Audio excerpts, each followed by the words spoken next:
Civil కేసులో court order ఉత్తర్వులు ఉన్నప్పుడు కూడా వాటిని బేఖాతరు చేసినటువంటి పోలీసు అధికారుల మీద చర్యలు తీసుకోవాలని చేసి దానికి నిరసనగా మేము సిరిసిల్ల న్యాయవాదులను మేము గత 5 రోజులుగా ఈ నెల మొదటి తారీఖు నుంచి మేము కోర్టు విధులు బహిష్కరించడం జరిగింది. అయినప్పటికీ కూడా పోలీసు అధికారుల నుంచి కూడా ఎట్లాంటి స్పందన రాలేదు. దానికి నిరసనగా మళ్ళీ మా కోర్టు విధులు బహిష్కరించాలని నిరవధికంగా విధులు బహిష్కరించని చెప్పి తీర్మానం చేయడం జరిగింది. ఇంటెలెక్చువల్స్ అయిన న్యాయవాదులమైన మాపైనే ఇలాంటి అక్రమ కేసులు పెడితే సామాన్య ప్రజల పరిస్థితి ఎలా ఉంటుందనేటువంటిది అర్థం చేసుకోవాలని చెప్పి మేము కోరుతా ఉన్నాం.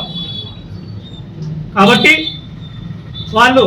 పోలీసు వాళ్ళు ఇప్పటికైనా ఆలోచించి ప్రజా సమస్యలను ఉన్నతంగా ఆలోచించి ఏదైతే అక్రమ కేసులు పెట్టిరో ఆ అక్రమ కేసుల్ని కొట్టివేసి ఇంజక్షన్ ఆర్డర్ ఉన్నటువంటి కక్షిదారులకు న్యాయం అందించి ప్రజల మధ్యలో ఉండి ఫ్రెండ్లీ పోలీసింగ్ అనేటువంటి పదానికి అర్థం తీసుకురావాలని చెప్పి పత్రిక ద్వారా తెలియజేస్తా ఉన్నాం.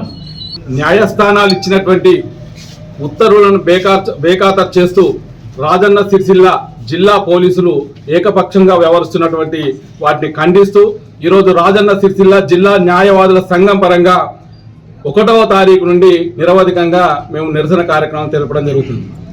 ఏ పోలీసు అధికారులు అయితే ఉన్నారో వాళ్ళు ప్రజల యొక్క సివిల్ రైట్స్ను కాపాడాల్సింది పోయి కోర్టు ఇచ్చినటువంటి ఉత్తర్వులను బేఖాతరు చేస్తూ ప్రజల యొక్క సివిల్ రైట్స్ను కాలరాస్తూ వారినే బాధితుడు పోతే బాధితులపైనే అక్రమ కేసులు బనాయించినటువంటి సంఘటనలు కోకొల్లలో ఉన్నాయి.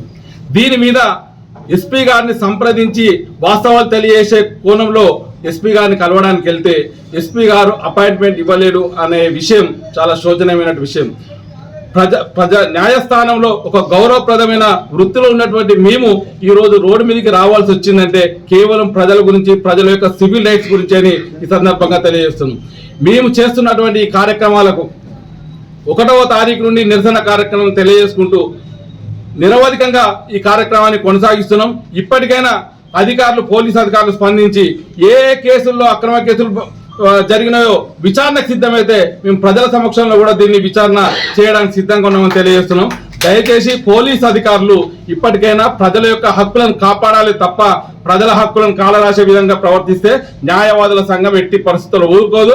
ప్రజల పక్షాన ఇలాగే రోడ్డు మీదకి వచ్చి ప్రజా పోరాటం చేస్తారని ఈ సందర్భంగా న్యాయవాదుల సంఘం రాజన్న సిరిసిల్ల జిల్లా పక్షాన తెలియజేయడం జరుగుతుంది.